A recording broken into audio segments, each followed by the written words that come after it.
నిమిత్తంలో భాగంగా చెకింగ్ చేస్తూ ఉంటే మన ఇక్కడ ఒక ఇన్ఫర్మేషన్ వచ్చింది. మీసాలగర బ్రిడ్జ్ దగ్గర ఒక వెహికల్లో మందు తీసుకొచ్చి అమ్ముతున్నారనే ఇన్ఫర్మేషన్ మీద దాని మీద నిఘా పెట్టడం జరిగింది. నిఘా పెడితే నిఘాలో భాగంగా ఒక 40 క్వార్టర్ 180 ml బాటిల్స్ మనకు దొరికినాయి. అతను కూడా దొరికాడు. స్టేషన్ తీసుకెళ్తున్నాము. కేసు రిజిస్టర్ చేయడం జరిగింది. Hello, this is Renu Desai. Please subscribe to iDream. Subscribe iDream. Please subscribe iDream. Please subscribe to iDream. For more videos, subscribe iDream. Hi, this is Revati Chaudhary. For more videos, please subscribe iDream.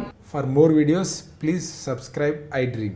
మీరందరూ కూడా iDream ఛానల్ని subscribe చేయాలని కోరుకుంటున్నాను.